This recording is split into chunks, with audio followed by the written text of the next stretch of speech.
హిందూ స్త్రీలను వెతికి వెతికి వాళ్ల మీద అఘాయిత్యాలు చేస్తూ, మరోపక్క హిందువుల దేవాలయాల మీద దాడులు చేస్తూ, గోమాతలను ఆరు బయటకు నడి వీధిలోకి తీసుకొచ్చి నరికిపారేస్తూ అతి భయానకమైన పరిస్థితులను సృష్టించిన ఒక మహారాక్షసుడి లాంటి వాణ్ణి ఛత్రపతి శివాజీ మహారాజు గారు ఎంత వ్యూహాత్మకంగా పట్టుకున్నారు, ఎంత వ్యూహాత్మకంగా సంహరించారు, దాని ముందు ఏం జరిగింది, దాని తర్వాత ఏం జరిగింది, చాలా చాలా ఆసక్తికరమైన విశేషాలను ఈ వీడియోలో మనం పూర్తిగా చెప్పుకోబోతూ ఉన్నాం. ఎక్కడ వీడియో వదిలిపెట్టకండి, చిట్ట చివరి వరకు చూడండి. గూస్ బంప్స్ వచ్చేటటువంటి వీడియో ఇది. అయితే మరొక విషయం అండి, ఇతిహాసం అని మాకు ఇంకో ఛానల్ కూడా ఉంది. నేను మీకు నిన్నగాక మొన్న ఒక వీడియోలో భాగంగా చెప్పాను కూడా. సంభాజీ మహారాజు గారి తర్వాత ఔరంగజేబ్ పరిస్థితి ఎంత దారుణంగా అయ్యిందో ఆ వీడియోలో చెబుతూ ఇతిహాసం ఛానల్ గురించి చెప్పాను. నల్లమల అడవుల రహస్యం, శివరాత్రి సమయంలో ఏ విధంగా మన పూర్వీకులు ఆ అడవుల్లో వెళ్లేవాళ్లు, ఏమేం సమస్యలు కాచుకొని ఉండేవి, ఒక్కొక్క సమస్యను ఎలా ఎదుర్కొనేవాళ్లు, అవన్నీ నేను మీకు విషయాలు వివరిస్తూ వీడియో పెట్టాను ఇతిహాసం ఛానల్లో. దయచేసి ఆ వీడియో చూడండి, నల్లమల రహస్యం వీడియో. ఆ వీడియో తాలూకు లింక్ ఈ వీడియో కింద డిస్క్రిప్షన్ లోను, పిన్ చేసి పెట్టిన మొట్టమొదటి కామెంట్ లో ఇస్తూ ఉన్నాను. మర్చిపోకుండా ఆ వీడియో చూడండి, నల్లమల రహస్యం వీడియో ఇతిహాసం ఛానల్లో.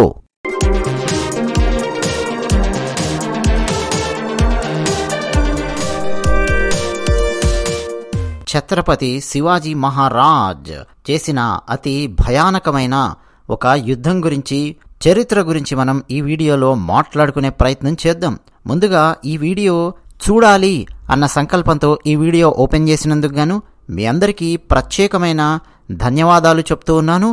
వీడియో పూర్తిగా చూడండి, చాలా చాలా ఆసక్తికరమైన అంశాలు ఈ వీడియోలో పొందుపరిచి మీకు అందించే ప్రయత్నం చేస్తూ ఉన్నాను. ఇక సరాసరి విషయం లోపలికి వెళ్లబోయే ముందు ఒక చిన్న విన్నపం. వీడియో నచ్చితే ఒక లైక్ కొట్టండి, నచ్చకపోతే డిస్లైక్ కొట్టండి. మీ అభిప్రాయాలు కామెంట్ సెక్షన్లో రాసి మాతో పంచుకోండి. మా ఛానల్ నచ్చితే సబ్స్క్రైబ్ అయ్యి బెల్ బటన్ నొక్కడం ఎట్టి పరిస్థితుల్లోనూ మర్చిపోకండి. ఇక విషయం లోపలికి వెళదాం. శివాజీ మహారాజు గారండి అప్పటి వరకు బీజాపూర్ రాజ్యంలో, అంటే బీజాపూర్ సుల్తాన్ కింద ఉన్నటువంటి రాజ్యంలో ఒక్కొక్క కోటను ఆయన నెమ్మదిగా జయిస్తూ వస్తూ ఉన్నారు. చిన్న చిన్న యుద్ధాలైతే జరుగుతూ ఉన్నాయి, వాటన్నింటినీ పట్టుకుంటూ ఉన్నారు. అయితే శివాజీ మహారాజు గారికి ఒక వార్నింగ్ ఇచ్చినట్టు మధ్య మధ్యలో బీజాపూర్ సుల్తాన్ నుంచి ఒక వార్నింగ్ లాంటిది వస్తోంది, ఏదో చేస్తున్నారు తప్ప శివాజీ మహారాజు గారిని చాలా సీరియస్గా తీసుకోలేదు. ఎందుకు సీరియస్గా తీసుకోలేదు అంటే దానికో కారణం ఉంది. 1650లు ఆ ప్రాంతం వచ్చేసరికి దక్షిణ భారతం వైపు మొఘలుల దండయాత్ర మరింత విస్తృతంగా వస్తోంది. ఆ ముస్లిం రాజుల మధ్యనే అంతర్గతమైన శత్రుత్వాలు, వర్గ రాజకీయాలు, వారసత్వ వివాదాలు ఇవన్నీ నడుస్తూ ఉన్నాయి.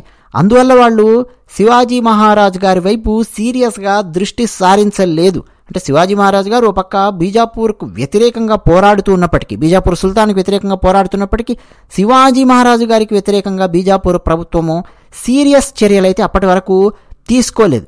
కానీ మొఘలులతో బీజాపూర్ సుల్తాను శాంతి ఒప్పందం చేసుకున్నాడు. అలా బీజాపూర్ ప్రభుత్వం ఒక రకంగా సుస్థిరంగా మారింది, బీజాపూర్ రాజ్యం. దాంతో వాళ్ళు నెక్స్ట్ ఏం సమస్యలున్నాయని చెప్పి దృష్టి సారించడం మొదలెట్టారు. అందులో వాళ్ళకు కనిపించినటువంటి మొట్టమొదటి అతిపెద్ద సమస్య శివాజీ. మన బీజాపూర్ రాజ్యంలో ఉన్నటువంటి కొన్ని కోటలను, మహారాష్ట్రలో ఉన్నటువంటి కొన్ని కోటలను ఈ శివాజీ జయించుకుంటూ వచ్చాడు. ఎలాగైనా సరే శివాజీకి బుద్ధి చెప్పాలి, శివాజీని మన కంట్రోల్లోకి తెచ్చుకోవాలి లేదా సంహరించాలి, ఏదో ఒక సొల్యూషన్ అక్కడ రావాలి అని బీజాపూర్ సుల్తాన్ లేదా బీజాపూర్ రాజ్యం ఆలోచించడం మొదలెట్టింది. అందులో భాగంగా అఫ్జల్ ఖాన్ను ప్రయోగించింది బీజాపూర్ సుల్తానేట్. అందులో భాగంగా అఫ్జల్ ఖాన్ వచ్చాడనమాట. ఆయన వచ్చి ఈ దూతని ఇక్కడికి పంపించాడు. అర్థమవుతుంది కదండి చరిత్రలో. అయితే శివాజీ మహారాజు గారు అప్పటికే జావులి కోటను జయించినప్పటికే 60,000 మంది పదాతి దళం శివాజీ మహారాజు గారి దగ్గర ఉంది. ఇక అఫ్జల్ ఖాన్ దగ్గర పదాతి దళంతో పాటు ఓ పక్క అశ్వదళం ఉంది, ఏనుగులున్నాయి, ఫిరంగులు ఉన్నాయి, చాలా చాలా ఉన్నాయి. అఫ్జల్ ఖాన్ దగ్గర చాలా పెద్ద సైన్యం ఉంది ఆయన దగ్గర. అయితే ఈ అఫ్జల్ ఖాన్ అండి దాదాపు ఇతర ముస్లిం పాలకుల లాగానే అఫ్జల్ ఖాన్ కావాలని చెప్పి మహారాష్ట్ర మీదకి మధ్య మధ్యలో వస్తూ చాలా దారుణంగా దేవాలయాలను ధ్వంసం చేయడం మొదలెట్టాడు అఫ్జల్ ఖాన్. తుల్జాపూర్కు వచ్చాడు అని తుల్జా భవానీ విగ్రహాన్ని ధ్వంసం చేసి ఆమె ఆలయం ముందు గోమాతను, హిందువులు పవిత్రంగా పూజించే గోమాతను నరికి అంటే వధించి ఆలయాన్ని అపవిత్రం చేశాడు అనేది కూడా చరిత్రలో ఉందండి. అలాగే అఫ్జల్ ఖాన్ కావాలని వచ్చి ఏది మీ దేవతను ఏదో ఒక అద్భుతం చేసి చూపించమను అని చెప్పి కావాలని చెప్పి గిల్లే ప్రయత్నం చేయడం. అలాగే పండర్పూర్ పాండురంగని దేవాలయం, విఠల్ పాండురంగ పండర్పూర్ని, అలాగే శిఖర్ సింగణాపూర్ అని చెప్పి పిలుస్తారండి, శంభు మహాదేవ్ దేవాలయం ఉంటుంది. ఇటువంటి గొప్ప గొప్ప దేవాలయాలను అపవిత్రం చేశాడు అఫ్జల్ ఖాన్. అక్కడికి గోమాతలను తీసుకొచ్చి వాటిని సంహరించి ఆ రక్తాన్ని దేవాలయపు గోడల మీద విసరడం, ఇట్లాంటి నీచమైన కార్యాలు. కొన్ని చోట్ల విగ్రహాలను అఫ్జల్ ఖాన్ ధ్వంసం చేసే ప్రయత్నం చేయబోతున్నాడని తెలిసి, అసలు వాడు వస్తున్నాడని తెలిసి అక్కడి నుంచి విగ్రహాలను తరలించి దాచిపెట్టినట్టుగా శివ దిగ్విజయ అనే గ్రంథంలోనూ చట్నీస్ బకర్ అనే గ్రంథంలోనూ చాలా చోట్ల రాయబడి ఉందన్నమాట. ముందే ఆలయాలలో ఉన్నటువంటి విగ్రహాలను తరలించి దాచిపెట్టడము ఇటువంటివన్నీ ఉన్నాయన్నమాట. అయితే కొన్ని రికార్డ్స్ ప్రకారం చూస్తే అంటే డచ్ అలాగే east India company records, dog register అంటారు, పోర్చుగీస్ రికార్డ్స్ లోపల అఫ్జల్ ఖాన్ ఆలయాలను అపవిత్రం చేసినట్టు ఎక్కడ కూడా వాళ్ళు డాక్యుమెంట్ చేయలేదు. అయితే అఫ్జల్ ఖాన్ ఎందుకు ఇలాంటి పనులు చేశాడు అని అంటే శివాజీని ఎలాగైనా రెచ్చగొట్టి ప్రతాప్గఢ్ కోట నుంచి బయటకు రప్పించి, అంటే ఎక్కడెక్కడైతే హిందూ దేవాలయాలు ధ్వంసమయ్యాయి అని చెప్పి తెలుస్తుందో అక్కడికి శివాజీ వస్తాడు. ఈలోపు శివాజీని అక్కడ వేలాది మంది సైన్యంతో పట్టుకొని బంధించవచ్చు, చంపేయచ్చు. ఇట్లాంటి పథకాలు అంటే శివాజీ మహారాజుని రెచ్చగొట్టడానికే హిందూ ఆలయాల మీద దాడులు చేసి అపవిత్రం చేసే ప్రయత్నం చేశాడు అఫ్జల్ ఖాన్ వ్యూహాత్మకంగా అన్నది మరో వాదన కూడా చరిత్రలో ఉంది. ఏది ఏమైనప్పటికండి పరమత సహనము లేనటువంటి తత్వం మనకు ఈ విదేశాల నుంచి వచ్చినటువంటి ఈ పాలకులలో మనకు స్పష్టంగా కనిపిస్తుంది. ఛత్రపతి శివాజీ మహారాజు గారు తన సభలో కూర్చొని ఉన్నారు. అప్పటికే ఆయన బీజాపూర్ రాజ్యంలోని కొన్ని కోటలను ఆయన స్వాధీనం చేసుకుంటూ వస్తూ ఉన్నారు. ఆయన తన సభలో సమావేశమై కూర్చున్నారు. ఆ సమయంలో అక్కడికి ఒక రాయబారి వచ్చాడు, ఒక దూత అనుకుందాం వచ్చాడు. ఎవరా దూత అంటే బీజాపూర్ సుల్తానుల యొక్క దూత శివాజీ మహారాజు గారి సభకు వచ్చాడు. ఆ దూత పేరు కృష్ణ భాస్కర్ కులకర్ణి. చూడండి, హిందూ పేరుంది. ఆ కృష్ణ భాస్కర్ కులకర్ణిని దూతగా శివాజీకి దగ్గరికి పంపించిన వ్యక్తి పేరు అఫ్జల్ ఖాన్.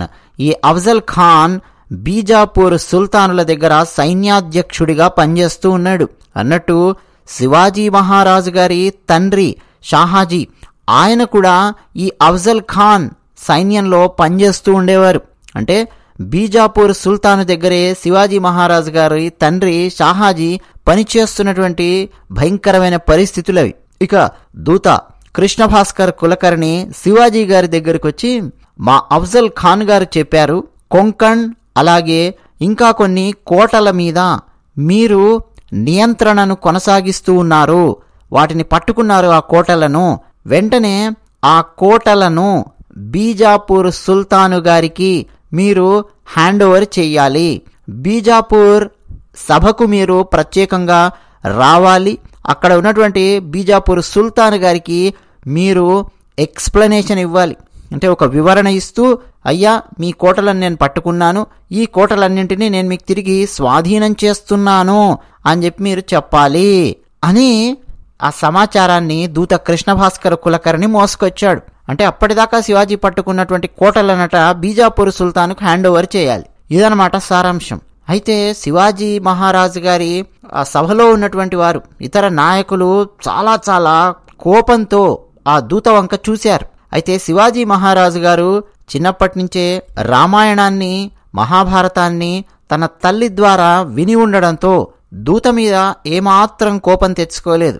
రండి కృష్ణ భాస్కర్ కులకర్ణి గారు అని చెప్పి ఆయనను తీసుకొని వెళ్ళి సగౌరవంగా ఆయనకు కావాల్సినటువంటివన్నీ కూడా అమర్చి, చక్కగా ఆయన స్నానం చేయడానికి అమర్చి, ఆయనకు చక్కటి భోజనాన్ని అమర్చి, పడుకోవడానికి మంచి మంచాన్ని చక్కటి గదినిచ్చి, కులకర్ణి గారికి బట్టలు పెట్టి చక్కగా గౌరవించారు శివాజీ మహారాజు గారు. ఇక శివాజీ మహారాజు గారు తన ఆంతరంగికులతో కలిసి కూర్చొని చర్చించడం మొదలుపెట్టారు. అసలు ఎవరు ఈ అఫ్జల్ ఖాన్ అన్న ప్రశ్న వేయాల్సిన అవసరం లేదండి. శివాజీ మహారాజు గారికి, ఆయన దగ్గర ఉన్నటువంటి సైన్యాధ్యక్షులకు, ఆయన మంత్రులకు అందరికీ కూడా అఫ్జల్ ఖాన్ అనేవాడు ఎంత భయంకరమైన రాక్షసుడి లాంటి వాడో అందరికీ తెలుసు. అయితే మన ఛానల్ సబ్స్క్రైబర్స్ కోసమో ప్రత్యేకంగా ఆ అఫ్జల్ ఖాన్ గాడి గురించి కొన్ని విషయాలు ఇక్కడ చెప్పే ప్రయత్నం చేస్తాను. అన్నట్టండి, మీకు బాగా నచ్చినటువంటి హీరోలలో, తెలుగు సినిమా హీరోలు కావచ్చు, హిందీ సినిమా హీరోలు కావచ్చు, ఎవరైనా కావచ్చు, ఇప్పుడున్నటువంటి వాళ్ళల్లో బాగా హైట్ ఉన్నటువంటి హీరో పేరు కామెంట్ సెక్షన్లో రాయండి. నేను ఒక హీరో పేరు చెప్పాలి అంటే ప్రభాస్ పేరు చెప్తాను.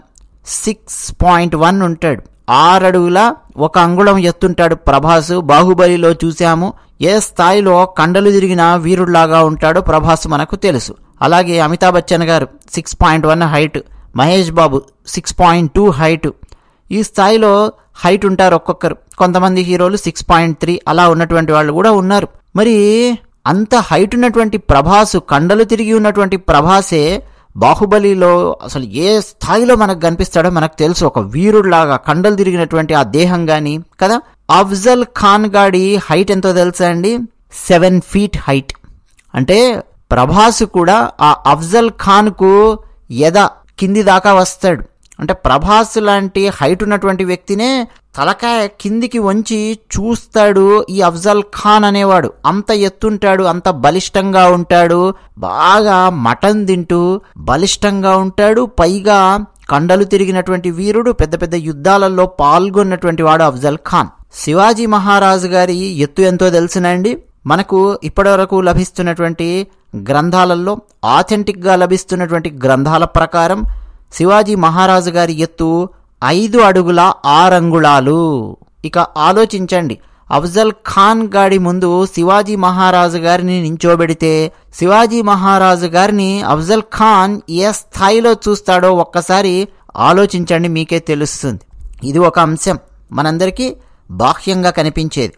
రెండో అంశం, అఫ్జల్ ఖాన్ మనస్తత్వం ఎలాంటిది అన్నది ఒక్కసారి మనం తెలుసుకోవాల్సిన అవసరం ఉంది. అందుకే శివాజీ మహారాజు గారు చాలా చాలా ఆలోచనలో పడ్డారు. ఏం చేయాలి, ఎంత వ్యూహాత్మకంగా వాణ్ణి కొట్టాలి, అసలు ఏం చేయాలి, బ్యాక్గ్రౌండ్ ఏమిటి, అసలు వాణ్ణి కొట్టే దెబ్బకు మొత్తం బీజాపూర్ సుల్తాను గడగడలాడిపోవడం, మరోపక్క మరాఠీ వీరులందరిలో, ఒక హైందవ సమాజంలో తల ఎత్తుకొని తిరుగుతూ ఎవరినైనా సరే మేము జయించగలము, ఓడించగలము, మాతృభూమి కోసం పోరాడగలము అనే ధైర్యము, స్థైర్యము ప్రతి భారతీయుడి గుండెలో నింపాలి.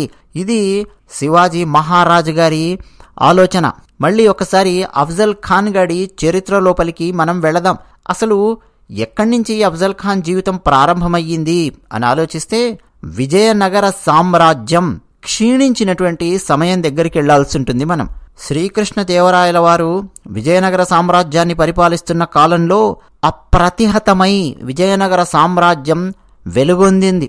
కృష్ణదేవరాయల వారు అత్యద్భుతంగా సైన్యాన్ని నడిపించడంలో దిట్ట, మరోపక్క అడ్మినిస్ట్రేషన్, మరోపక్క ఆర్ట్స్, అలాగే కల్చర్, ప్రతి విషయంలోనూ సాహిత్యము, సాంస్కృతిక రంగము, సంగీతము, విదేశీ ప్రయాణాలు చేసి వచ్చే వాళ్లతో రకరకాల వ్యాపార దౌత్య సంబంధాలను ఏర్పరచడం గాని అత్యద్భుతంగా కృష్ణదేవరాయల వారు పరిపాలిస్తూ ఉండేవారు.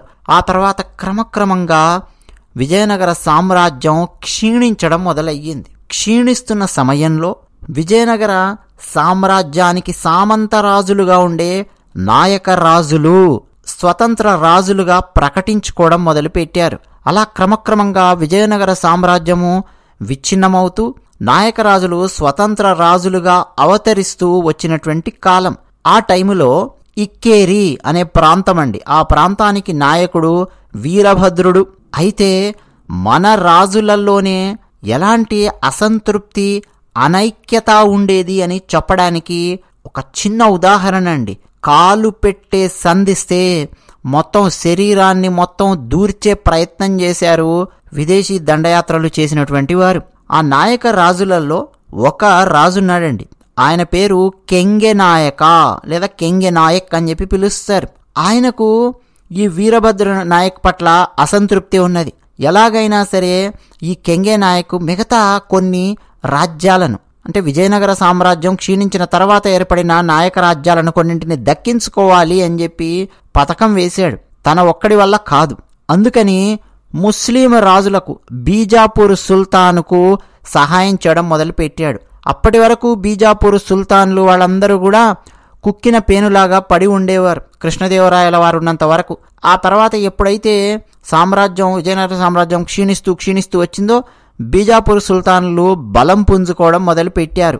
ఎవరు ఛాన్స్ ఇస్తారా, ఎక్కడి నుంచి కొట్టాలా అని చెప్పి వాళ్ళ ఆలోచిస్తున్న టైంలో కెంగే నాయక్ 1,00,000 రూపాయలు తీసుకొని ఇక్కేరి యొక్క రహస్యాలన్నింటినీ చెప్పడం మొదలుపెట్టాడు. అలాగే ఇక్కేరి రాజ్యాన్ని ఏ విధంగా స్వాధీనం చేసుకోవాలో చెప్పడమే కాకుండా వాళ్లకు సహాయం చేశాడు.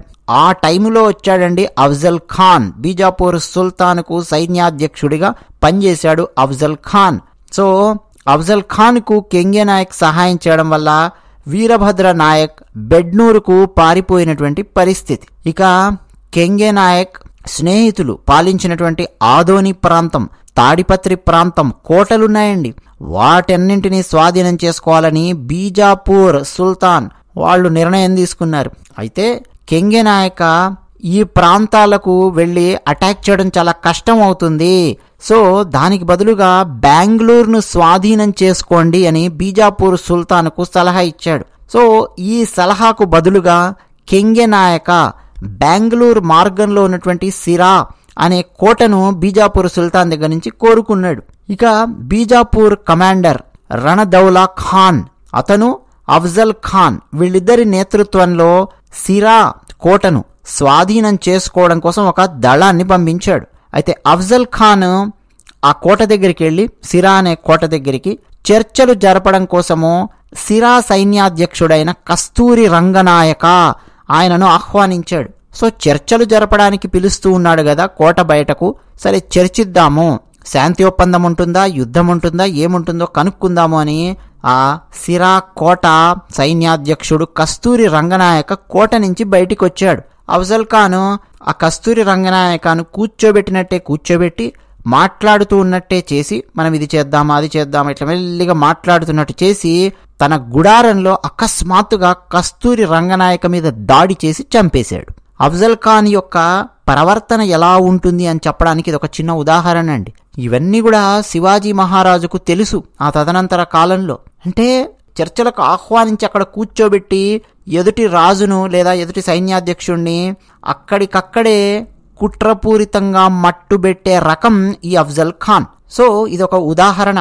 సరే, ఆనాడు అఫ్జల్ ఖాన్ కోట లోపలికి ప్రవేశించే లోపు ఆ సిరా కోట రక్షకులు కోట ద్వారాలను మూసేశారు. అయినా సరే అఫ్జల్ ఖాన్ రణదౌలా ఖాన్ నేతృత్వంలో వచ్చి ఇంకా రకరకాల వ్యక్తులను తన సైన్యంలో చేర్చుకొని మొత్తానికి సిరా కోటను పట్టుకున్నారు. కెంగే నాయకకు అప్పగించారు. ఆ తర్వాత కెంగే నాయక బెంగుళూరుకు ఏ విధంగా సుల్తాన్లను తీసుకురావాలో అందులో సహాయం చేశాడు. ఇవన్నీ చాలా చాలా జరిగాయండి. సో అదంతా పూర్వపు చరిత్ర. ఇది మొత్తం శివాజీ మహారాజుకు తెలుసు. సో అఫ్జల్ ఖాన్ చాలా చాలా యుద్ధాలలో పాల్గొన్నాడు. భయంకరమైన ఎత్తు, భయంకరమైన రాక్షసుల్లాంటి వాడు. చర్చలకు ఆహ్వానించి అవతలి వాళ్లను మట్టుబెట్టే రకం, పైగా రకరకాల ఆయుధాలు ప్రయోగించడంలో నిష్ణాతుడు. అతని కింద చాలామంది వీరాది వీరులు భయంకరమైనటువంటి రక్తం తాగే రకం అయినటువంటి వాళ్ళు చాలామంది పనిచేస్తూ ఉన్నారు అన్నది కూడా శివాజీ మహారాజుకు తెలుసు. ముఖ్యంగా అండి ఆఫ్రికా నుంచి వచ్చినటువంటి వాళ్ళు కూడా కొంతమంది ముస్లిమ్స్ ఈ అఫ్జల్ ఖాన్ నాయకత్వంలో పనిచేస్తూ ఉండేవాళ్ళు, భయంకరంగా ఉండేవాళ్ళు. అటువంటి వాళ్లను తన సైన్యంలో పెట్టి పోషించుకుంటూ ఉండేవాడు. అలాంటి వాళ్లను రిక్రూట్ చేసుకుంటూ ఉండేవాడు అఫ్జల్ ఖాన్. అంటే ఒక్కొక్కడు ఒక 20-30 మందిని చంపగలిగే సామర్థ్యం ఉన్నటువంటి వాళ్లను, అటువంటి వాళ్లను రిక్రూట్ చేసుకుంటూ ఉండేవాడు. సో ఇప్పుడు ఏం చేయాలి అన్నటువంటిది ప్రశ్న వచ్చిందండి. ఇక శివాజీ మహారాజు గారు తన సైన్యాధ్యక్షులతో మంత్రులతో చర్చించిన తర్వాత ఎవరైతే అఫ్జల్ ఖాన్ తరఫున దూతగా శివాజీ మహారాజు గారి దగ్గరికి వచ్చాడో ఆ కృష్ణాజీ మందిరానికి వెళ్ళాడు. ఎందుకంటే కృష్ణాజీకి శివాజీ మహారాజు గారు ఆతిథ్యం ఇచ్చి మరీ చక్కటి గది ఇచ్చి పడుకోబెట్టారు కదా. ఆ రోజు రాత్రి వెళ్ళి శివాజీ మహారాజు గారు కృష్ణాజీని కలిశారు. కృష్ణాజీ భాస్కర్ను కలిసి కూర్చోబెట్టి, అయ్యా కృష్ణాజీ గారు, మీరు భారతీయ సనాతన ధర్మానికి చెందినటువంటి వాళ్ళు, నేను భారతీయ సనాతన ధర్మానికి చెందినటువంటి వాడిని. నేనా అఖండమైన హైందవ సామ్రాజ్యాన్ని సృష్టించడం కోసం పోరాటం చేస్తూ ఉన్నటువంటి వాడిని. ఇప్పుడిప్పుడే మొదలుపెట్టాను పోరాటాన్ని. మీరు అనుభవజ్ఞులు, పైగా మీరు భారతీయ సనాతన ధర్మానికి చెందినటువంటి వాళ్లే. సరే, కాల ప్రభావం వల్ల, పరిస్థితుల ప్రభావం వల్ల అఫ్జల్ ఖాన్ బృందంలో బీజాపూర్ సుల్తాన్ దగ్గర మీరు పనిచేస్తూ ఉండి ఉండవచ్చు. కానీ మీరు హిందువులు, నేను హిందువును అన్న విషయం మీరు మర్చిపోకండి. అయితే వాళ్ళు ఏం ఆలోచిస్తున్నారో మొత్తం అంతా నాకు చెప్పమని నేను అనడం లేదు, కానీ కాస్త సూచనప్రాయంగా వాళ్ళ ఆలోచన ఏ విధంగా ఉంది అన్నది నా ఒక్కడికి దయచేసి చెప్పండి అని రాత్రిపూట రహస్యంగా శివాజీ మహారాజు గారు కలిసి కృష్ణాజీ భాస్కర్ను చాలా గౌరవంగా అడిగారు. కృష్ణాజీ భాస్కర్ అండి, ఆయన కూడా ఎంతైనా భారతీయ సనాతన ధర్మానికి చెందినటువంటి వాడు కదా.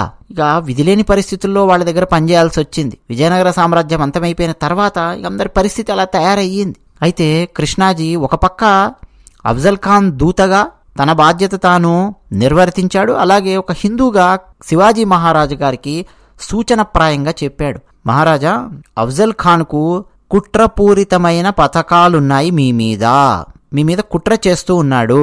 అది మాత్రం నేను ఖచ్చితంగా చెప్పగలను. ఇంతకు మించి నన్ను దయచేసి ఏమీ అడక్కండి అని ఒక సూచనప్రాయంగా చెప్పాడు. శివాజీ మహారాజు గారికి అర్థమయ్యింది. సరే, చాలు, ఈ మాత్రం నాకు చెప్పారు, చాలండి, ధన్యవాదాలు కృష్ణాజీ భాస్కర్ గారు, మీరు ప్రశాంతంగా నిద్రపోండి, ఇక కథ అంతా నేను నడిపిస్తాను, నేను చూసుకుంటాను గాని అని శివాజీ మహారాజు గారు చెప్పారు. ఇక కృష్ణాజీ భాస్కర్ గారు వారు ప్రశాంతంగా నిద్రపోయారు. ఆ తర్వాత మరుసటి రోజు దూతకు ఏ రకమైన కానుకలిస్తారో ఆ కానుకలిచ్చి ఒక చిన్న ఉత్తరాన్ని కృష్ణాజీ భాస్కర్ గారికి ఇచ్చి శివాజీ మహారాజు గారు పంపించారు. కృష్ణాజీ భాస్కర్ గారు ఉత్తరాన్ని తీసుకొని అఫ్జల్ ఖాన్ దగ్గరికి వెళ్ళి ఇచ్చారు. ఆ ఉత్తరంలో ఏం రాసిందంటే, అయ్యా, బీజాపూర్ సుల్తాన్కు నేను ఇప్పటి వరకు ఆక్రమించుకున్న కోటలను అప్పగించమని మీరు రాశారు కదా, అదే పంపించారు కదా మీరు దూతను, నేను దాని గురించి ఆలోచిస్తూ ఉన్నాను. నాకు మీతో విరోధం పెట్టుకోవాలి అటువంటి ఆలోచనలు కూడా ఏమీ లేవు. నేను ఆలోచించి నా అభిప్రాయాన్ని మా దూత ద్వారా మీ దగ్గరికి పంపిస్తాను, అతి త్వరలో పంపిస్తాను, వేచి చూడండి అని చెప్పి చిన్న ఉత్తరం పంపించారు మహారాజు గారు. అఫ్జల్ ఖాన్ సంతోషించాడు. సరే, కానీ ఏ దూతను పంపిస్తాడో పంపియని అని చెప్పి ఊరుకున్నాడు అఫ్జల్ ఖాన్. శివాజీ మహారాజు గారు తన దూతను సిద్ధం చేశారండి. మహారాజు గారి దూత పేరు గోపీనాథ్ పంత్. వారిని శివాజీ మహారాజు గారు అఫ్జల్ ఖాన్ దగ్గరికి పంపించాడు. ఇక దూత వచ్చి పరిచయం చేసుకున్నాడు అఫ్జల్ ఖాన్ దగ్గర. అయ్యా, శివాజీ మహారాజు గారి తండ్రి మీ దగ్గరే పనిచేస్తూ ఉన్నాడు, బీజాపూర్ సుల్తాన్ల దగ్గర. కాబట్టి శివాజీ మహారాజు మీతో అంటే బీజాపూర్ సుల్తానులతో విరోధం పెట్టుకోవాలి అని చెప్పి ఆయన అనుకోవడం లేదు. అయితే ఒకసారి చర్చించి మీరు శివాజీ మహారాజు గారు ఆ విషయాలేమిటో ఒక కొలిక్కి వచ్చేలాగా చేస్తే బాగుంటుంది. ఇది శివాజీ మహారాజు గారి ఆలోచన. అయితే పూర్తిగా కోటలను మీకు తిరిగి అప్పగించాలా, లేకపోతే మరేమైనా సరే ఇదమిద్దంగా ఏదైనా మార్గం ఉందా అని కూడా శివాజీ మహారాజు గారు ఆలోచిస్తున్నారు. అయితే మీకు వ్యతిరేకంగా ఏం ఆలోచించడం లేదు, కానీ ఒకసారి కలిసి కూర్చొని చర్చించాలనుకుంటున్నారు అని శివాజీ మహారాజు గారి దూత అఫ్జల్ ఖాన్కు చెప్పాడు. అఫ్జల్ ఖాన్ మొత్తం విని సరే అని చెప్పి తలుపు పంపించాడు. ఆ తర్వాత గోపీనాథ్ అండి, ఆయన అక్కడికి వచ్చి మొత్తం తిరిగి చూశాడు కదా, అసలు అఫ్జల్ ఖాన్ యొక్క సైన్యము ఏ స్థాయిలో ఉన్నది, వాళ్ళ దగ్గర ఏమేమి ఆయుధాలున్నాయి, వాళ్ళ ఆత్మవిశ్వాసం ఏమిటి, అవన్నీ కూడా చాలా తెలివిగా అంచనా వేసుకొని దేనికి భయపడతారు వీళ్ళు, దేన్ని చూసుకొని వీళ్ళు గర్విస్తున్నారు, అవన్నీ చూసుకొని మరీ వెళ్ళాడు గోపీనాథ్ పంత్. ఆ తర్వాత ఇతను అఫ్జల్ ఖాన్ ఏం పంపించాడంటే, మళ్ళీ సరే మనం కలిసి మాట్లాడుకుందాము శివాజీ, నువ్వు పూర్తిగా ఇప్పటివరకు నువ్వు స్వాధీనం చేసుకున్న కోటలను అప్పగించాల్సిన అవసరం లేకుండా కూడా మనం ఆలోచిద్దాము. ఆ కోటలను ఇప్పటివరకు నువ్వు ఆక్రమించుకున్న కోటలు చిన్న చిన్న ఉన్నాయే, వాటిని నువ్వే పరిపాలించుకునే విధంగా చూద్దాం. కాకపోతే నువ్వు ఎలా పరిపాలించాలి, బీజాపూర్ సుల్తాను రాజ్యాంగాన్ని అనుసరించి పరిపాలించాలి. బీజాపూర్ సుల్తాన్ యొక్క అధికారాన్ని నువ్వు ఒప్పుకోవాలి. వారి కింద నువ్వు ఒక సామంతరాజుగా ఉండి నువ్వు పరిపాలించాలి తప్ప స్వతంత్ర రాజుగా ఉండి పరిపాలించడానికి వీల్లేదు. ఈ విధంగా అయినా సరే మనం మాట్లాడుకుందాం, దానికి సంబంధించిన చర్చలు అవన్నీ. అయితే మొదటిసారి మా దూతను పంపించినప్పుడు నేను చెప్పాను కదా, నువ్వు బీజాపూర్ సభకు రావాల్సి ఉంటుంది అని చెప్పాను, సుల్తాన్ దగ్గరకు వచ్చి మాట్లాడాల్సి ఉంటుంది అని. అది కూడా నేను నీకు ఎగ్జంప్షన్ ఇస్తాను. నేను బీజాపూర్ సుల్తాన్ గారికి చెప్తాను, నువ్వేం సభకు రావాల్సిన అవసరం కూడా లేదు, మనిద్దరమే మాట్లాడుకొని చర్చించుకొని ఏదో ఒక ముగింపుకొద్దాము. ఆ విషయాన్ని నేను తీసుకెళ్లి బీజాపూర్ సుల్తాన్కు చెప్తాను, మనం స్నేహపూర్వకమైన వాతావరణంలో చర్చలు జరుపుదాం. గాని అయితే వాయ్ అనే ప్రదేశం ఉంది కదా, అక్కడికి నువ్వు రా అని శివాజీ మహారాజు గారికి అఫ్జల్ ఖాన్ ఉత్తరాన్నిచ్చి పంపించాడు తన దూతకు. శివాజీ మహారాజు గారు ఇది మొత్తం విని తన ఆంతరంగికులతో చర్చించాడు. అయితే ఆంతరంగికులు ఏం చెప్పారంటే, శివాజీ మహారాజా, ఇప్పుడు బీజాపూర్ సుల్తాను అంటూ ఒక శక్తివంతమైన వీరుడెవరూ లేరు. బీజాపూర్ సుల్తాను మరణించిన తర్వాత ఇప్పుడు రెండవ ఆదిల్ షా అతను బీజాపూర్ను పరిపాలిస్తూ ఉన్నాడు. ప్రస్తుతం అతనేమి యువకుడు కాదు, ఇంకా చిన్న వయస్సులో ఉన్నాడు. ఆదిల్ షా మైనర్, ఇప్పటి భాషలో చెప్పాలంటే అండి, మన భాషలో. అతని తల్లే నిజం చెప్పాలంటే పాలకురాలు. అతని తల్లి వెనక ఉండి మొత్తం రాజ్యాన్ని నడిపిస్తోంది. అతి కీలకంగా ఈ సైన్యాధ్యక్షుడు వీళ్ళందరూ కూడా పనిచేస్తూ ఉన్నారు. కాబట్టి ఈ అఫ్జల్ ఖానే పూర్తిగా మీకు సంబంధించిన నిర్ణయం తీసుకునే అవకాశం ఉంది. అయితే వాయ్ అనే ప్లేస్ ఉంది కదా, ఆ ప్రదేశానికి మాత్రం మనం వెళ్ళొద్దు మహారాజా. ఎందుకంటే అంతకుముందు అఫ్జల్ ఖాన్ ఈ వాయ్ అనే పట్టణాన్ని అతను పరిపాలించాడు. ఈ వాయ్ అనే పట్టణంలో ఉన్నటువంటి చాలామంది అఫ్జల్ ఖాన్కు అనుకూలంగా పనిచేస్తారు. మన హిందువులు కూడా చాలామంది ఉన్నారు, కానీ వాళ్ళందరినీ గుప్పిట పెట్టుకున్నాడు అఫ్జల్ ఖాన్. అక్కడుండే దేశ్ముఖులు ఉన్నారు, వాళ్ళందరినీ గుప్పిట పెట్టుకున్నాడు. ఎవరెవరు ఏ విధంగా కదులుతారో మొత్తం అఫ్జల్ ఖాన్కు తెలుసు. ఆ వాయ్ అనే పట్టణానికి సంబంధించిన ఎంట్రీలు ఎగ్జిట్లు మొత్తం తెలుసు. ఒక్కసారి మనం అక్కడికి వెళ్ళామా ఇరుక్కుంటాం. అంతకుముందు కస్తూరి రంగనాయక వారిని చంపినట్టే మిమ్మల్ని కూడా చంపే అవకాశం ఉంది. కాబట్టి వాయ్ దగ్గర కాకుండా మరో ప్రదేశాన్ని మనం సూచించాలి శివాజీ మహారాజా అని శివాజీ మహారాజు గారి అనుయాయులు, మంత్రులు వారందరూ చెప్పారు. సరే అని చెప్పి శివాజీ మహారాజు గారు ఆలోచించి, కాదు వాయ్ అనే పట్టణంలో కాదు మన చర్చలు, మనం ప్రతాప్గఢ్ కోటకు కొద్ది దూరంలో మనం విడిది చేసి చర్చించుకుందాము. ప్రతాప్గఢ్ కోట యొక్క పాదాల దగ్గర జావ్లీ అనే ప్రాంతం ఉంది. కేవలం కొంతమంది అంగరక్షకులను తెచ్చుకొని మనం సమావేశాన్ని జరుపుకుందాము. మీ సైన్యము అవసరం లేదు, మా సైన్యము అవసరం లేదు. కాకపోతే మీరు చాలా పెద్ద సైన్యాధ్యక్షుడు కాబట్టి మీరు అంగరక్షకులను తెచ్చుకోండి, అలాగే నేను అంగరక్షకులను తెచ్చుకుంటాను. అంటే జస్ట్ బాడీ గార్డ్స్ మాత్రం వస్తారు, మనం మాత్రం ఉండి చర్చలు జరుపుదాము. ఆ చర్చలు ఒక కొలిక్కి వచ్చిన తర్వాత మనం మన ఇద్దరి రాజముద్రికలను మనం వేసి ఆ చర్చల యొక్క పత్రాలను మనం ఎక్స్చేంజ్ చేసుకుందాము అని శివాజీ మహారాజు గారి తరపు నుంచి సందేశం అఫ్జల్ ఖాన్కి వెళ్ళింది. అఫ్జల్ ఖాన్ పక్కపక్క నవ్వుకొని, సరే ఏముంది, ప్రతాప్గఢ్ కోట పాదాల దగ్గర ఉన్నటువంటి జావ్లీ అనే ప్రదేశం అంతే కదా, సరే అంగరక్షకులతో వద్దాం గాని అని అఫ్జల్ ఖాన్ అంగీకరించాడు. అయిపోయిందా? ఇక నెక్స్ట్ స్టెప్ అండి, ఇక్కడి నుంచి స్టార్ట్ అయింది. శివాజీ మహారాజు గారి వ్యూహం ఎలా ఉంటుందో చూడండి. తన మనుషులను పంపించాడు. ఆ మధ్యలో అండి ప్రతాప్గఢ్ కోట కొంచెం ఎత్తులో ఉంటుంది. అక్కడి నుంచి వాయ్ అనే పట్టణం వరకు ఒక మార్గాన్ని మీరు సృష్టించండి అని చెప్పి ఆదేశించాడు. ఆ తర్వాత జావ్లీ అన్నటువంటి ప్రదేశం ఉంది కదా, ఎక్కడైతే చర్చలు జరుగుతాయో ఆ చర్చలు జరగడానికి చుట్టుపక్కల ఏమేమి లోయలున్నాయి, కొండ శిఖరాలున్నాయి, అడవి ఎంత దూరం ఉంది, మొత్తం స్టడీ చేయించి శివాజీ మహారాజు గారు ఒక ప్రదేశాన్ని, ప్రతాప్గఢ్ దిగువన కోయినా అనే నది ప్రవహిస్తూ ఉంటుంది, ఆ లోయ దగ్గర ఒక ప్రదేశాన్ని ఎంచుకున్నాడు. దానికి అభిముఖంగా ఒక శిఖరం ఉంటుంది. సో సమావేశానికి ఒక రోజు ముందు అఫ్జల్ ఖాన్ రాడ్ తోండి అనే దారి గుండా ప్రతాప్గఢ్ సమీపంలో ఉన్నటువంటి పర్ అనే గ్రామానికి వెళ్ళాడు. ఇక అఫ్జల్ ఖాన్ యొక్క సైనికులు అక్కడక్కడ అండి విడిది చేసి ఉన్నారు. సైన్యాన్ని తెచ్చుకోవద్దు అని కదా శివాజీ మహారాజు గారు చెప్పింది, కానీ వీడు కుట్ర చేస్తాడు అఫ్జల్ ఖాన్ అన్నది పక్కాగా బ్రెయిన్లో ఉంది శివాజీ మహారాజు గారికి. వీడు అఫ్జల్ ఖాన్ ఏం చేశాడంటే వేల మంది సైన్యాన్ని, పదాతి దళాన్ని, గుర్రాలను, ఏనుగులను అంతా వెంటబెట్టుకొచ్చి ఈ జావ్లీ ప్రాంతము ప్రతాప్గఢ్ దగ్గరలో కాకుండా ప్రతాప్గఢ్కు కాస్త దూరంలో అక్కడక్కడ గ్రామాలలో తన సైన్యాన్ని విడిది చేయించి పెట్టాడు. అంటే ఒక్క చిటికేస్తే, ఒక్క డోలు మోగిందంటే, ఒక సిగ్నల్ వెళ్ళిందంటే టపటపటపటప వేల మంది సైనికులు, అశ్వదళము, అలాగే ఏనుగులతో ఉన్నటువంటి దళం వచ్చి శివాజీ మహారాజు గారి మీద పడాలి అన్నట్టుగా వాడు సైన్యాన్ని తెచ్చుకొని సిద్ధంగా ఉన్నాడు. శివాజీ మహారాజు గారు ఇదంతా ఏం పట్టనట్టుగానే కావాలని ఉన్నారు. ఇదంతా తన గూఢచారుల ద్వారా మొత్తం స్టడీ చేస్తూనే సైలెంట్గా ఉండి సమావేశం జరగబోయే ప్రదేశానికి దారి తీసే మార్గంలో వివిధ విరామాలలో అకస్మాత్తుగా నెక్స్ట్ డే మార్నింగ్ మీటింగ్ ఉంది అని తెలియగానే ఆ మిడ్ నైట్ తన సైనికులను, శివాజీ మహారాజు గారు ఆకస్మికంగా ఆయుధాలతో కూడినటువంటి సైనికులను అక్కడక్కడక్కడక్కడ దారులల్లో, కొండలల్లో, లోయలల్లో, గుహలల్లో, అడవులల్లో, అలాగే కొన్ని గ్రామాలల్లో సామాన్యమైనటువంటి దుస్తులల్లో సైనికులు అక్కడక్కడ గ్రామాలలో దాగి ఉండడం, ఇదంతా కూడా శివాజీ మహారాజు గారు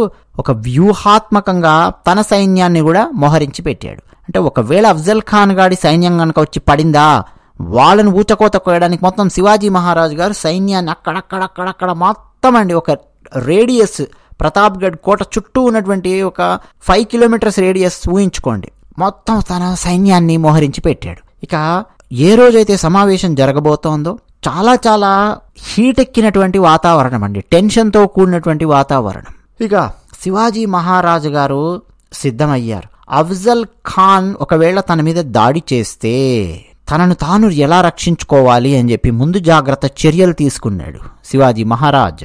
ఒక సన్నని చైన్ మైల్ అని చెప్పి పిలుస్తారండి, ఒక కవచం లాంటిది.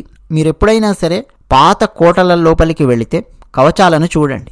2 రకాల కవచాలు మనకు ప్రధానంగా కనిపిస్తాయి. ఒక కవచం ఎలా ఉంటుందంటే, బనీన్ మనం వేసుకుంటాం చూడండి, అలా పైనుంచి తొడుగులాగా వేసుకోవచ్చు. బనీన్ ప్లేస్లో పూర్తిగా అంటే మన వీపును, మన కడుపును రక్షించే విధంగా బనీన్ ప్లేస్లో ఒక ఐరన్ షర్ట్ని ఊహించుకోండి. ఆ విధంగా కవచాలు ఉంటాయి. రెండో రకమైన కవచాలు ఎలా ఉంటాయంటే, గొలుసుతో కూడినటువంటి కవచాలు ఉంటాయి. సేమ్ ఆ బనీన్ని గొలుసులుగా ఉన్నట్టుగా ఊహించుకోండి. ఆ విధంగా ఇప్పుడు ఒక్కోసారి మనము ఈ గంగరేగు పళ్ళు అవన్నీ కొన్నప్పుడు ఒక నెట్ లాంటి దాంట్లో పెట్టిస్తుంటారు, గుర్తుంటుంది కదా, ఒక చిన్న వలలాగా ఒకటి ఉంటుంది బ్యాగ్. అటువంటి అరేంజ్మెంట్ లాగా ఇనుముతో తయారు చేయబడినటువంటి ఒక కవచము, దాన్ని శివాజీ మహారాజు గారు ముందు ధరించి దాని మీద నుంచి తాను దుస్తులను ధరించారు. అలాగే తన టోపీ, మహారాష్ట్ర టోపీ ఉంటుంది, శివాజీ మహారాజు గారి ఆ బొట్టు ఉంటుంది, మహారాష్ట్ర బొట్టు. చాలా అద్భుతంగా శివాజీ మహారాజు గారు భాసిస్తూ ఉండేవారు, తయారయ్యారు. దాంతోపాటు తన దుస్తులల్లోనే దర్జీకి చెప్పి ప్రత్యేకంగా కుట్టించినటువంటి దుస్తులు అన్నమాట అవి. దుస్తుల లోపల బాగ్ నక్ అని పిలుస్తారు, లేదా వాగ్ నక్ అంటారు. పులి గోళ్ళు, నక్ అంటే గోల్డ్ అండి, బాగ్ అంటే పులి అని చెప్పి అర్థం. పులి వేగం చాలా భయంకరంగా ఉంటుంది. సింహం యొక్క వేగం కంటే పులి యొక్క వేగము అతి భయానకంగా ఉంటుంది, ప్రచండమైన వేగం ఉంటుంది పులిది. ఇక అది కొట్టిందంటే ఆ స్పీడ్తో తలకాయ ఎగిరిపోవాల్సిందే, కాలుకొచ్చి తగిలిందంటే కాలు కండ ఊసి బయటికి రావాల్సిందే. అంత భయంకరంగా ఉండే విధంగా పులి గోళ్లలాగా ఇనుముతో బాగ్ నక్ తయారు చేయించి వేళ్లకు జోడించుకునే విధంగా ఒక మెటల్ హుక్స్ లాంటివి దానికి యాడ్ చేయించి చాలా టెక్నికల్గా తయారు చేయించారన్నమాట బాగ్ నక్. దాన్ని తన దుస్తులలో దాచుకున్నారు. అలాగే భవానీమాత అనుగ్రహించినటువంటి ఖడ్గాన్ని తన దుస్తులలో దాచుకున్నారు శివాజీ మహారాజు గారు, అవసరమైతే దాన్ని ఉపయోగించుకోవచ్చు అని. ఇక శివాజీ మహారాజు గారు తనతో పాటు అంగరక్షకులుగా 2 తీసుకున్నారు. ఖడ్గ వీరుడు, ఖడ్గ విద్యలో నిపుణుడైన జీవా మహలా అనే అంగరక్షకుణ్ణి, అలాగే శంభూజీ కావ్జీ అనే 2వ అంగరక్షకుణ్ణి తీసుకున్నారు. తీసుకొని ఇక ఈ శంభూజీ అలాగే జీవా వీళ్ళిద్దరూ ఖడ్గాలు ధరించి, డాలు ధరించి వాళ్ళు తయారయ్యారు, సిద్ధమయ్యి శివాజీ మహారాజు గారితో సహా వచ్చారు. ఇక అఫ్జల్ ఖాన్ దాదాపు 1000 మంది సైనికులతో పార్ అనే ప్రదేశం దగ్గర తన శిబిరాన్ని సిద్ధం చేసుకొని ఉన్నాడు. అయితే శివాజీ మహారాజు గారి దూత గోపీనాథ్ ఇంత పెద్ద అంటే 1000 మంది సైనికులు ఒక ఎస్కాట్ లాగా వచ్చారు కదా. ఎందుకయ్యా అంటే శివాజీ మహారాజు ఆయనను భయపెట్టి శివాజీ మహారాజును సమావేశానికి దూరంగా ఉంచుతుంది, వద్దు అని చెప్పి గోపీనాథ్ ఆయన వాదించాడు. అయితే శివాజీ లాగా 2 సైనికులు మాత్రమే సమావేశానికి మీరు తీసుకురావాల్సి ఉంటుందండి, ఇట్లా 1000 మంది సైనికులతో వస్తానంటే శివాజీ మహారాజు గారు ఒప్పుకోరు. వెంటనే నేను మెసేజ్ పంపిస్తాను శివాజీ మహారాజుకు రావద్దని అని అఫ్జల్ ఖాన్ని ముందే కలిసి శివాజీ మహారాజు గారి దూత చెప్పాడు. అంటే ఒకసారి ఒక లుక్ వేయడం కోసం. సరే అని చెప్పి అఫ్జల్ ఖాన్ ఏం చేశాడంటే తన ఎస్కాట్ తెచ్చుకున్నాడు కదా, అందులో ఎక్కువ భాగాన్ని సమావేశ స్థలానికి కొద్ది దూరంలో వదిలాడు. 5 వ్యక్తులతో కలిసి పాల్కీ అన్నటువంటి ఒక చిన్న ప్రాంతం, అందులో శివాజీ మహారాజు గారిని కలవడానికి అక్కడికి వచ్చాడు. 2 సైనికులు, అలాగే అతనితో పాటు ఖడ్గ విద్యా నిపుణుడైనటువంటి సయ్యద్ బండా, అలాగే రాయబారులు కృష్ణాజీ, గోపీనాథ్, వీళ్ళు కూడా ఉన్నారన్నమాట. ఇక సభాస్థలానికి కొంత దూరంలో వేచి ఉన్నారు శివాజీ మహారాజు గారు. శివాజీ మహారాజు గారు ఒక్కరే ఆ గుడారం లేదా డేరా అనండి అక్కడికి వచ్చారు. ఆ డేరా లోపల సయ్యద్ బండా అతనున్నాడు. ఖడ్గ విద్యా నిపుణుడు, మంచి హైటు, పవర్ఫుల్ పర్సనాలిటీ, బాడీగార్డ్ అనమాట అఫ్జల్ ఖాన్కి. చెప్పారు శివాజీ మహారాజు గారు, నువ్వు బయటికి వెళ్లాల్సి ఉంటుంది, నువ్వు ఇక్కడ ఉండకూడదు, నువ్వు ఇక్కడ ఉంటానంటే నా బాడీగార్డ్స్ని కూడా లోపలి పిలుస్తాను అన్నాడు. అప్పుడు అఫ్జల్ ఖాన్ నవ్వి, శివాజీ డిమాండ్కు నేను అంగీకరిస్తున్నాను, నువ్వు బయటికి వెళ్ళు సయ్యద్ అని చెప్పాడు. వెంటనే సయ్యద్ బండా బయటికి వెళ్ళిపోయాడు. ఇప్పుడు అఫ్జల్ ఖాన్, శివాజీ మహారాజు గారు 2 మాత్రమే ఆ గుడారంలో ఉన్నారు. లోపలికి వచ్చి రాగానే అఫ్జల్ ఖాన్ శివాజీని అవమానించడం మొదలెట్టాడు. శివాజీ మహారాజు గారు ఇప్పుడు మహారాజు కదండి, మహారాజాని సంబోధించాలి కదా. ఇప్పుడు ప్రధానమంత్రి నరేంద్ర మోదీ గారు ఉన్నారండి, మోదీ గారు వచ్చారనుకోండి, ఏమంటాం మోదీ గారిని? ప్రధాని అని చెప్పి సంబోధిస్తాం కదా. చెప్పండి, ఒక సభకో సమావేశానికో మోదీ గారు వచ్చారు, ఆనరబుల్ ప్రైమ్ మినిస్టర్ అనో ప్రైమ్ మినిస్టర్ మోదీ గారనో మనం మాట్లాడాలి, సంబోధించాలి. అట్లా కాకుండా అరే చాయ్ అమ్ముకునేటోడా అని చెప్పి మాట్లాడితే ఎంత దారుణంగా ఉంటుందండి చెప్పండి. అది అవమానించడం కాదు, నీ రోల్ చాలా పెద్ద రోల్, ప్రధానమంత్రి రోల్లో ఉన్నటువంటి వ్యక్తి. ఒకప్పుడు టీ అమ్మే ఉండొచ్చు, అరే చాయ్ అమ్ముకునేటోడా, చెప్పరా చాయ్ అమ్ముకునేటోడా అని మాట్లాడితే ఎంత దారుణంగా ఉంటుంది. సేమ్ అండి, అలా అఫ్జల్ ఖాన్ శివాజీ మహారాజు గారిని క్యారే కుంభీ అనడం మొదలుపెట్టాడు. అంటే రైతులు పంట పొలాలలో పనిచేసుకుంటూ ఉంటారు చూడండి, రైతులను అవమానకరంగా మాట్లాడడం అనమాట, క్యారే కుంభీ అని చెప్పి. ఇక శివాజీ మహారాజు గారు వెంటనే రిటార్ట్ ఇచ్చారు, క్యారే భటారీ అని చెప్పి శివాజీ మహారాజు గారు వెంటనే రిటార్ట్ ఇచ్చారు. అంటే భటారీ అంటే ఏం లేదండి, ఫ్రైలు చేస్తుంటారే, ఈ చికెన్ ఫ్రైలు మటన్ ఫ్రైలు చేసుకుంటూ ఒక వంటవాళ్ళు అన్నమాట. అట్లా శివాజీ మహారాజు గారు రిటార్ట్ ఇచ్చారు.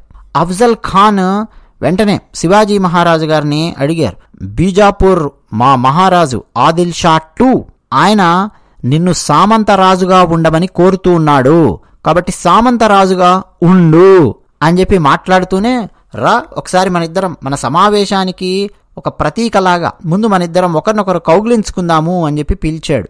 ఈ ముస్లిమ్స్ కౌగిలించుకునే పద్ధతి కూడా ఒకటి ఉంటుంది, మీరు కనుక గమనిస్తే. ఇక చాలామంది హైదరాబాద్లో పుట్టి పెరిగినటువంటి వాళ్లకు ఆ అలవాటు ఆటోమేటిక్గా వచ్చేసి ఉంటుంది. హిందువులలో కూడా మీరు చాలా మందిని గమనించవచ్చు. ఈవెన్ అలాయ్ బలాయ్ టైంలో కూడా లెఫ్ట్ సైడ్ కౌగిలించుకోవడం, రైట్ సైడ్ కౌగిలించుకోవడం, మళ్ళీ లెఫ్ట్ సైడ్ కౌగిలించుకోవడం మీరు గమనించవచ్చు. ముస్లిమ్స్ తీసుకొచ్చినటువంటి ఈ ఆచారం అన్నమాట. ఎడంవైపు కుడివైపు మళ్ళీ ఎడంవైపు కౌగిలించుకోవడం అనేది వాళ్ళ రంజాన్ టైంలో, ఈద్ టైంలో కూడా మనం బాగా గమనించవచ్చు. ఆ టైపులో అఫ్జల్ ఖాన్ శివాజీని కౌగిలించుకోవడానికి దగ్గర తీసుకున్నాడు, రా అని చెప్పి హక్ చేసుకుందామని. సరే అని చెప్పి శివాజీ మహారాజు గారు కూడా చేతులు చాచారు. ఇప్పుడు ఒకసారి మీరు చూడండి, ఫస్ట్లో మనం మాట్లాడుకున్నాం అఫ్జల్ ఖాన్ హైట్ ఎంత అని చెప్పాను, 7 అడుగులు. శివాజీ మహారాజు గారి హైట్ ఎంత అన్నాను, 5 అడుగుల 6 అంగుళాలు. 7 అడుగుల ఎత్తున్నటువంటి కండలు తిరిగినటువంటి ఒక వీరుడికి 5 అడుగుల 6 అంగుళాలు ఉన్నటువంటి వ్యక్తి ఏ విధంగా కనిపిస్తాడండి? అసలు కంటికి ఆనను కూడా ఆనడు. అలా అఫ్జల్ ఖాన్ శివాజీ మహారాజు గారిని చూసి, ఆ ఎత్తును చూసి అని చెప్పి పక్కపక్క నవ్వుకుంటూ పరిహాసంగా గట్టిగా కౌగిలించుకున్నాడు. గట్టిగా శివాజీ మహారాజును తన కౌగిలిలో, ధృతరాష్ట్ర కౌగిలిలో ఒత్తి పారేస్తూ సర్రమని అఫ్జల్ ఖాన్ కుడి చేతితో తన కుడివైపు ఉన్నటువంటి ఆ దుస్తులల్లో నుంచి బాకు బయటకు తీశాడు. దాన్ని డాగర్ అని చెప్పి ఇంగ్లీష్లో మనం పిలుస్తాము. శివాజీ మహారాజు గారి వీపులో కసక్కున పొడిచాడు అఫ్జల్ ఖాన్. అయితే శివాజీ మహారాజు గారు ధరించి ఉన్నటువంటి చైన్ మెయిల్ అని చెప్పి పిలుస్తామని చెప్పానే, అంటే కవచము, దానివల్ల శివాజీ మహారాజు గారు రక్షించబడ్డారు. అఫ్జల్ ఖాన్ గాడి బాకు శివాజీ మహారాజు గారి వీపులో దిగలేదు, కవచం ఆపేసింది. మళ్ళీ అఫ్జల్ ఖాన్ గట్టిగా శివాజీ మహారాజు గారి వీపులో పొడవబోతూ ఉన్నాడండి. అయితే శివాజీ మహారాజు గారు ప్రచండ వేగంతో తన కుడివైపు ఉన్నటువంటి దుస్తులలో నుంచి సర్రమని బాగ్నక్ పులి గోళ్లు, ఇనుముతో తయారు చేసిన పులి గోళ్ల ఆయుధాన్ని బయటకు లాగి తన చేతికి అది ధరించి అఫ్జల్ ఖాన్ పొట్టలో ఒక పోటు పొడిచి చీల్చి పారేశాడు.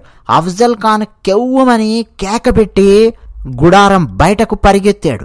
ఎప్పుడైతే అఫ్జల్ ఖాన్ కేక వినిపించిందో వెంటనే సయ్యద్ బండా గుడారం బయటే ఉన్నాడు కదా, యాక్టివేట్ అయిపోయాడు.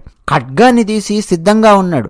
అఫ్జల్ ఖాన్ కేకలు పెడుతూ గుడారం బయటకు రాగానే సయ్యద్ బండా సిద్ధంగా శివాజీ మహారాజు బయటికి రాగానే పొడిచి చంపాలి అని చెప్పి సిద్ధంగా ఉన్నాడు ఖడ్గంతో. అయితే ఈలోపు బయట మరి శివాజీ మహారాజు గారి బాడీ గార్డ్స్ కూడా ఉన్నారు కదా. అసలు శివాజీ మహారాజు గారు అలా బయటికి వస్తూ ఉన్నాడండి. సయ్యద్ బండా ఖడ్గం గనక శివాజీ మహారాజు గారి తలను తాకి ఉంటే అయిపోయేది శివాజీ మహారాజు గారి పని. ఆ రోజు కేల్ ఖతం అన్నట్టుగా అయిపోయేది. హైందవ సామ్రాజ్యపు పునాది కుప్పకూలినట్టుగా అయిపోయేది. కానీ అక్కడే ఉన్న శివాజీ మహారాజు గారి బాడీగార్డ్ జీవా మహలా అతనండి ముందుకు దూకి సయ్యద్ బండా చేతిని అడ్డంగా నరికి పారేశాడు. ఆ తర్వాత సయ్యద్ బండా కడుపులో తన ఖడ్గాన్ని దింపాడు. అలా శివాజీ మహారాజు గారు రక్షించబడ్డారు. మరాఠీలో అండి దీనికి సంబంధించిన ఒక పదజాలం కూడా ఉంది, కవితాత్మకంగా ఉంది. హోతా జీవా మానున్ వాచలా శివా అని చెప్పి మరాఠీలో ఉంటుందండి. జీవా కారణం వల్ల శివాజీ మహారాజు గారు దాడి నుంచి బయటపడ్డారు అని మరాఠీలో చదువుతూ ఉంటారు. ఇక శివాజీ మహారాజు గారండి అఫ్జల్ ఖాన్ మీదికి అలా చిరుతపులి గనక దూకినట్టు దూకారు. ఆ దూకేటప్పుడు అండి శివాజీ మహారాజు గారు ఎడమవైపు అంటే తన దుస్తులలో దాచుకొని ఉన్నటువంటి భవానీమాత ఖడ్గాన్ని సర్రన కుడి చేత్తో బయటకు లాగారు. దాని బరువు అండి 1100 గ్రామ్స్ ఉంటుంది. శివాజీ మహారాజు గారి దగ్గర ఉన్న భవానీ ఖడ్గం అంటే 1.1 kgs ఉంటుంది.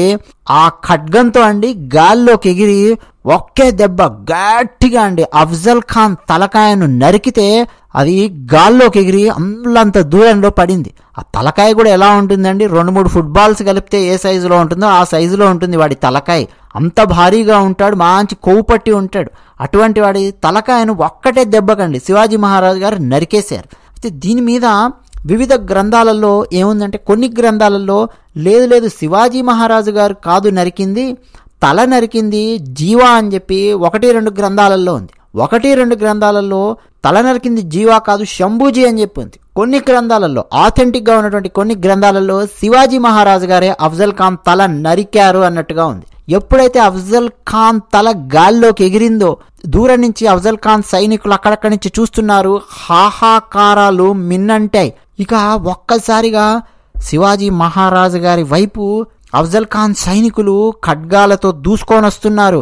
వాళ్ళ అశ్వదళము, ఏనుగులతో ఉన్నటువంటి దళము, పదాతి దళము దూసుకొచ్చి పడుతోంది. కానీ శివాజీ మహారాజు గారు ఆల్రెడీ వ్యూహాత్మకంగా ఆ చుట్టుపక్కల అడవుల్లో పెట్టినటువంటి తన సైన్యం మరాఠా వీరులకు వెంటనే అండి మెసేజ్ ఇచ్చారు శివాజీ మహారాజు గారు, అలాగే ఆయన పక్కన ఉన్నటువంటి ఆయన బాడీ గార్డ్స్. ఇక దూసుకొని వచ్చారండి. అతి భయంకరమైన యుద్ధం జరిగింది. దాన్నే ప్రతాప్గఢ్ యుద్ధము అని చెప్పి పిలుస్తారు, లేదా బ్యాటిల్ ఆఫ్ ప్రతాప్గఢ్ అని చెప్పి మనకు ఆంగ్లంలో పిలుస్తారు. ఇక అఫ్జల్ ఖాన్ చచ్చిపోయాడు, సయ్యద్ బండా చనిపోయాడు. కొన్ని చోట్లండి బడా సయ్యద్ అని చెప్పి ఉంటుంది, అంటే వీడు బండలాగా కనిపిస్తాడు కాబట్టి బండ సయ్యద్ అని చెప్పి అన్నారా, లేకపోతే బడా సయ్యద్ అని చెప్పి కొన్ని గ్రంథాలలో ఉంది, అంటే పెద్ద సయ్యద్ అని చెప్పి పిలుస్తూ ఉంటారు. తర్వాత అఫ్జల్ ఖాన్ సైన్యాధ్యక్షులండి చాలా మంది దూసుకొని వచ్చారు. వాళ్ళలో కొంతమంది పేర్లు, ఒకటి పేరు ఫజల్ ఖాన్, ఇంకొకడు రుస్తమ్ జమాన్, అలాగే అబ్దుల్ సయ్యద్, రహీం ఖాన్, పహల్వాన్ ఖాన్, రణదౌలా ఖాన్, అంబర్ ఖాన్, రాజాజీ ఘాటే, మూసా ఖాన్ పఠాన్, హసన్ ఖాన్, అంకుష్ ఖాన్, యాకుత్ ఖాన్, వీళ్ళందరండి పెద్ద పెద్ద కమాండర్స్, బీభత్స భయానకంగా ఉండే ఇక రాక్షసుల సైజుల్లో ఉండేటటువంటి లీడర్స్ అనమాట, సైన్యాధ్యక్షులు, కమాండర్స్, వాళ్ళందరూ దూసుకొని వచ్చారు. ఇక శివాజీ మహారాజు గారి వైపు ఇక శివాజీ మహారాజు గారు ఉన్నారు ఎలాగూ, అలాగే ఖానోజీ జేడే వారు ఉన్నారు, తానాజీ మాల్సురే, మనం అంతకుముందు ఒకసారి సింహగఢ్ యుద్ధం గురించి చెప్పుకున్నాం. తానాజీ మాల్సురే అతి భయంకరమైన వీరుడు, ఆయన శివాజీ మహారాజు గారి వైపు ఉన్నారు. నేతాజీ పాల్కర్, మారోపంత్, త్రయంబక్ పింగళే, యశజీ కంక్, ఇటువంటి మహానుభావులు, మహనీయులు ఛత్రపతి శివాజీ మహారాజు గారి వైపు ఉన్నారు. అలాగే ఒకరిద్దరు ముస్లిమ్స్ కూడా అండి శివాజీ మహారాజు గారి వైపు ఉన్నటువంటి వాళ్ళు ఉన్నారు. నూర్ ఖాన్ బేగ్ అని, ఇబ్రహీం ఖాన్ అని కొంతమంది ఉన్నారు. అంటే వాళ్ళు బలవంతంగా మతం మార్చబడి అటు వెళ్ళలేక ఇటు వెళ్ళలేక నరకయాతన అనుభవించేటటువంటి వాళ్ళు కూడా కొంతమంది ఉన్నారండి పాపం. అటువంటి వాళ్ళు కొంతమంది శివాజీ మహారాజు గారి వైపు ఉన్నారు. బట్ అత్యధిక భాగము ఇక సేనానులు, మరాఠా వీరులు. భయంకరమైన యుద్ధం జరిగిందండి. ఆ యుద్ధం దెబ్బకు బీజాపూర్ సేనలు చెల్లా చెదురైపోయాయి. భయంకరమైన మరణాలు సంభవించాయి. ఇక మరాఠీలు విజయం సాధించారు.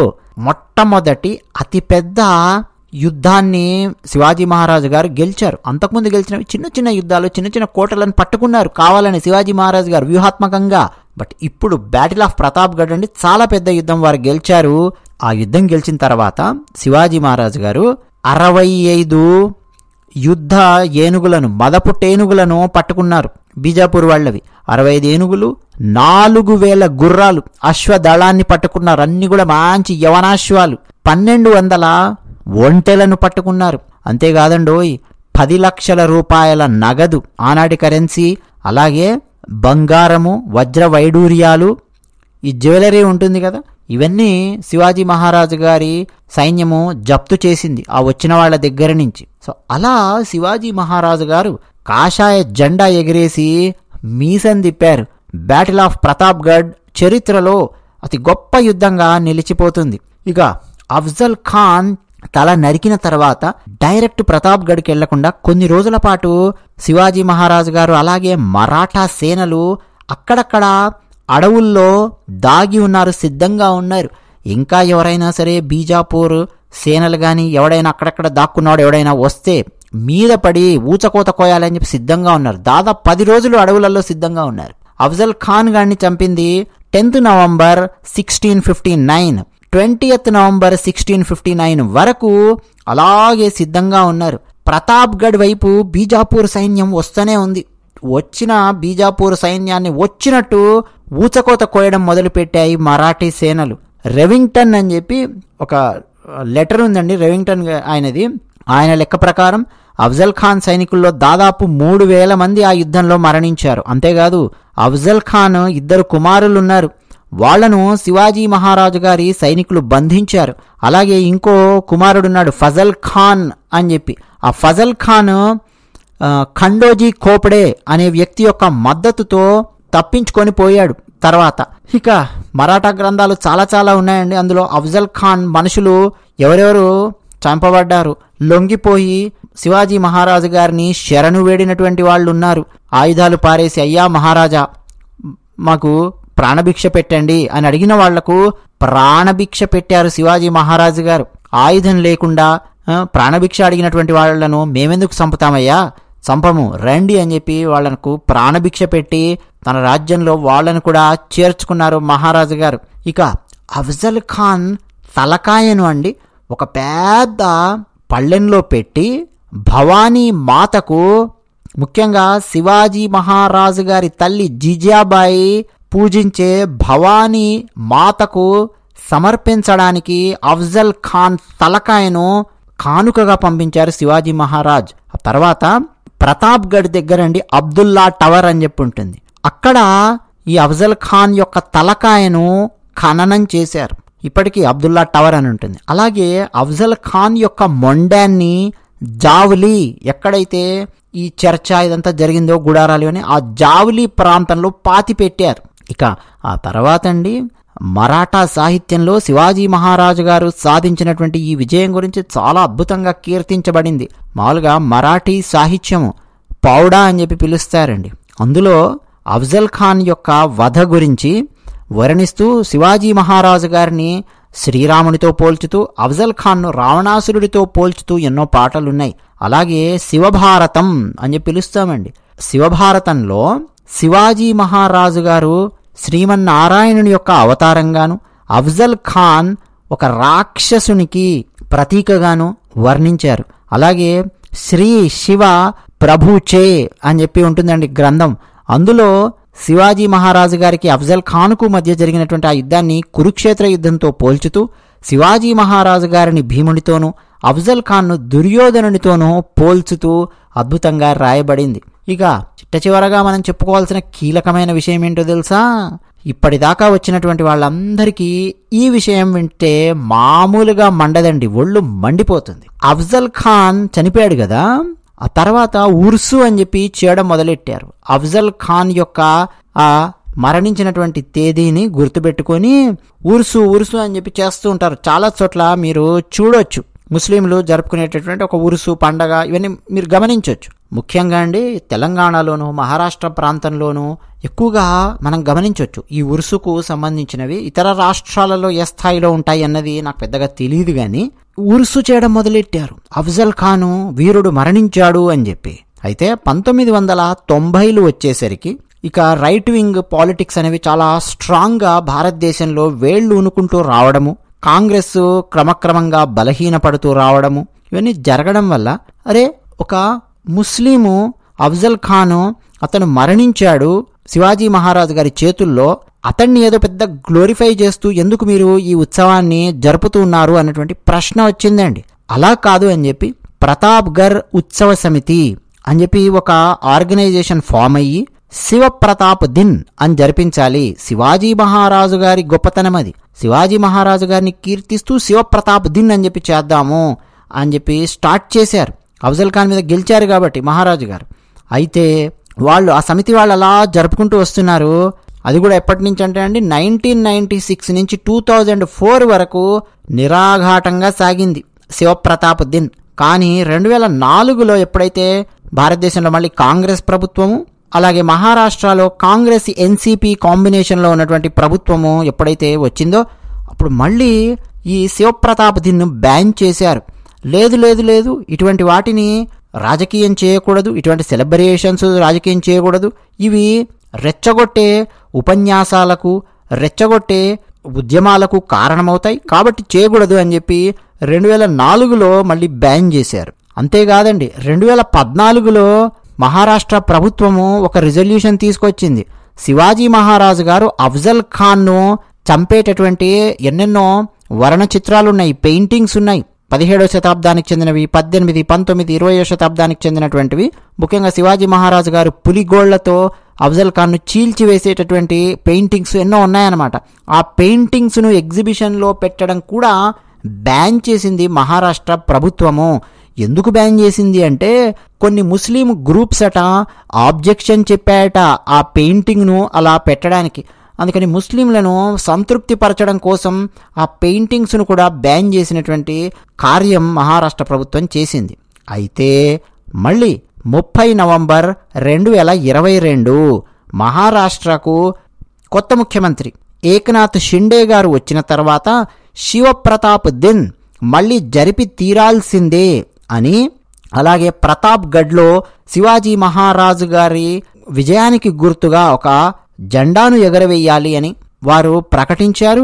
సో ఇప్పుడు మళ్ళీ శివప్రతాప్ దిన్ను ఒక పండగలాగా జరుపుకుంటోంది మహారాష్ట్ర ప్రభుత్వము గత 2 సంవత్సరాల నుంచి. మళ్ళీ ఈ 30th నవంబర్ 2024 మీరు గమనించండి, మహారాష్ట్రకు సంబంధించిన వార్తలు శివప్రతాప్ దిన్ అత్యద్భుతంగా ప్రతాప్గఢ్లో సెలబ్రేట్ చేసుకుంటారు. అన్నట్టు బాగ్నక్ శివాజీ మహారాజు గారు ఉపయోగించినటువంటి పులిగోళ్లు బ్రిటిష్ వారు ఎత్తుకుపోయి అక్కడెక్కడో వాళ్ళ మ్యూజియంలో పెట్టుకుంటే మొత్తానికి వెనక్కి తీసుకొచ్చింది మన భారత ప్రభుత్వము. ఆ పులిగోళ్లను సతారా జిల్లాలో ఉన్నటువంటి మ్యూజియంలో పెట్టారు. ఎందుకు సతారా జిల్లాలో పెట్టారంటే ఆ సతారా జిల్లాలోనే అండి ప్రతాప్గఢ్ కోట ఉంది, ప్రతాప్గఢ్ యుద్ధం అక్కడ జరిగింది. అందువల్ల సతారా జిల్లాలో ఉన్నటువంటి మ్యూజియంలో శివాజీ మహారాజు గారి బాగ్నక్ పులిగోళ్లను అక్కడ పెట్టారు. ఇదండి శివాజీ మహారాజు గారి వీర చరిత్రలో ఒక చిన్న విషయము మీతో పంచుకునే ప్రయత్నం చేశాను. వీడియో ఎవరైతే పూర్తిగా విన్నారో వాళ్ళందరికీ పదే పదే నేను నమస్కరిస్తూ జై భవానీ, వీర శివాజీ.